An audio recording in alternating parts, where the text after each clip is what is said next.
What do you get when a gospel diva with a sharp tongue and a fiery preacher with no filter collide with the internet? Chaos. Kim Burrell and Gino Jennings are trending again, but not for their sermons or their songs. This time, the backlash is setting the church world on fire. From jaw-dropping rants to accusations of spiritual abuse, these two high-profile figures are at the center of a growing storm. But what really happened behind the scenes? And why are so many finally saying enough is enough? Stay tuned, because what you're about to hear will leave you speechless. For decades, Kim Burrell was the gospel industry's secret weapon, a powerhouse vocalist with jazz-infused runs and unmatched spiritual depth. But recent years have painted a different picture, a portrait of controversy, arrogance, and increasing public rejection. It all began in 2016, when Burrell delivered a sermon at her Houston church that included harsh remarks about homosexuality. The video went viral within hours. LGBTQ activists called for cancellations. Her planned appearance with Pharrell Williams on Ellen DeGeneres' show was scrapped. Burrell didn't retreat. She doubled down. Over the next few years, she continued to make unfiltered comments during sermons and engagements. In 2022, she told churchgoers, "Some of y'all are broke, living from credit card to credit card, and still talking about you got favor. Please." The internet didn't laugh, it burned. She issued a half-hearted apology on Instagram Live, blaming bloggers for twisting her words. The result? More outrage. Thousands unfollowed. Concerts canceled. Gospel stations removed her from rotation. Then came the testimonies. Musicians, background singers, and church staff began to speak out anonymously. They described a toxic work environment, verbal outbursts, spiritual elitism, and fear-based leadership. Still, some fans defend her. She's just real, they say. She's not fake like the rest. But is honesty an excuse for harm? Now, shift the lens to Pastor Gino Jennings, a Philadelphia-based preacher with an ironclad pulpit and millions of followers on YouTube. Known for his sharp tongue and strict holiness message, Jennings has positioned himself as a lone voice of truth. But is it truth or control? Jennings is infamous for viral clips like, "You're not a woman of God wearing tight pants and makeup. That's a Jezebel spirit." He preaches against modern Christianity, condemning everything from women in leadership to worldly fashion.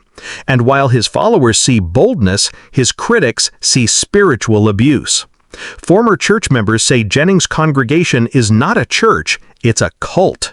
Claims include extreme isolation from outsiders, strict control over members' dress, careers, and relationships, public shaming during service, fear-based doctrine that says leaving the church equals going to hell. A leaked audio clip, allegedly from a private leadership meeting, features a voice sounding like Jennings saying, "If you start letting women lead, you might as well hand the devil the mic. This church is for real men." He's never confirmed the clip, but the damage is done. As these stories circulate, public reaction has turned from admiration to accountability. A former praise leader named Nicole went viral on TikTok, sharing her experience under a ministry linked to Kim Burrell. "I was never enough. Not pretty enough. Not rich enough. I saw people dismissed and shamed in the name of ministry." Her video reached nearly 500,000 views, spawning a wave of similar testimonies under hashtags like #ChurchHurt and #ToxicChurchCulture. A YouTube channel called Preachers Unfiltered now breaks down problematic sermons and theology. One episode compared Jennings' style to cult leader tactics. The result? Impossible to ignore. Across Reddit, Facebook groups, and forums, people are finally speaking out. Financial abuse, guilt-tripping followers into excessive tithing, fear-mongering, leave and you're cursed. Emotional manipulation. Questioning leadership means you're rebelling against God. Even mainstream media has caught on. Younger Christians, especially Gen Z and millennials, are done with the show. They're not abandoning faith, they're demanding transparency. Young leaders are creating new spaces for worship that emphasize healing, inclusion, and real accountability. The old model, charisma without character, fame without fruit, is falling apart. One former musician, Marcus, said it best on a podcast. The gospel is still pure, but we've made gods out of performers and kings out of preachers. That's not faith, that's idolatry. So what happens next? Some churches are scrambling to save face. Others are doubling down, calling the criticism persecution. But the people? They're done. Done with cover-ups. Done with ego-driven sermons. Done with spiritual abuse. Healing requires action. Stop protecting leaders just because they're popular. Listen to the wounded. Hold every preacher to the same standard they preach. Because the pulpit is not a pedestal. It's a place for service. What do you think? Is this a spiritual awakening or just another internet scandal? Comment below with your story.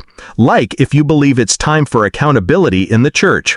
Subscribe for more content that peels back the layers of church culture.